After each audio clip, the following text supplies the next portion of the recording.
A note on Manon de Sources, Marcel Pagnol, but I will speak of the adaptation, not as is generally the case in my notes, theatre adaptation. I go through a lot of BBC plays, adaptations of major works, sometimes original, I mean just a play for the BBC, and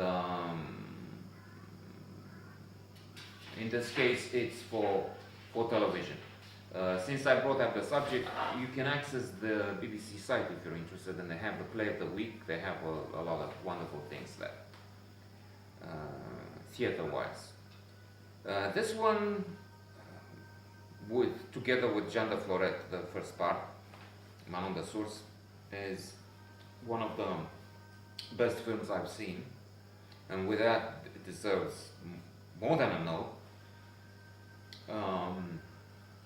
It deserves all the good characterizations, appreciations, words that I can find. Stupendous, wondrous, mesmerizing, adjectival, to use Peter Carey's magic word in The True Story of the Kelly Gang. Medicine. This work is medicine, to refer to something else, a little big man. That's what the Native Americans used to have as a universal word for good, I think, in all kinds of situations. It's not just medicine you take, it's medicine. It's good for the soul, it's soft, it's magical, it's anyway. So Jean de Florette dies. There's no spoiler alert in this case, since we're talking of another work. Jean de Florette dies, the Le Bossu, as the malevolent people of the village called him. And since I brought them up, I need to say that one of the main themes here is the evil that a good number of people can do. A community can be so mean at times. This is the case of this village, wherein in the first part they all knew, well, many of them knew what's going on. They were aware of the tragedy of Le Bossu, the hunchback, who they felt brings bad luck, superstition, backwardness, lack of education. They don't get what the authentic is. At one point, Jean de Florette talks to Ugolin, marvelously played by Daniel Auteuil. Perhaps the lead role. There are a few lead roles, but this is the big one, since he is present throughout. And Depardieu, Jean de Florette, has just a role in the first part, magnificent, wonderful lead role, but he dies and has no place in Manon de Sources. And there's Yves Montand, of course, but throughout, that's what we see most is Daniel Auteuil and his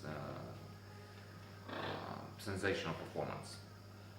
And Jean de Florette tells Ugolin, Daniel Auteuil, I want to cultivate l'authentique. And both Ugolin and his uncle, Yves Montand, two films, I think all authentique is some kind of a weird plant this man has in mind. So the villagers don't say a word about the water source, the spring that there is on this property, and with that there's financial disaster and finally death for Jean de Florette, because his rabbits die, his plants don't grow, and he's ruined. Manon, his daughter, has witnessed already the treachery and the evilness of the two, Montan and Ugolin, both souverains, the members of a rich family, proeminent in that valley, and as an ironical twist of fate, or perhaps the hand of God, Ugolin falls in love with Manon de Sources, whose father he has practically killed for his flowers and money. It's also a theme of money, of greed, and calamity is striking the village.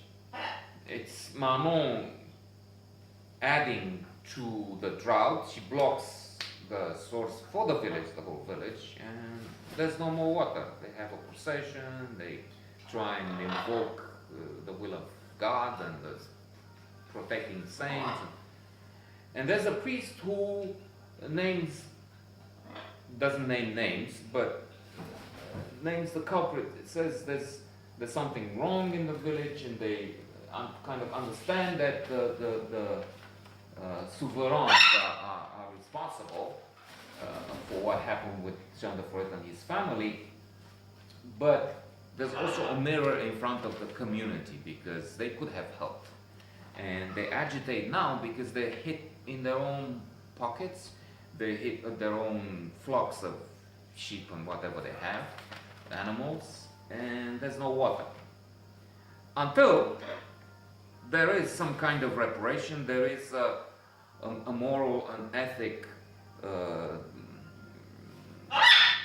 dilemma, so to say, at one point, and there's payback for all involved of some kind, and it's a fabulous work. I have no words to describe it.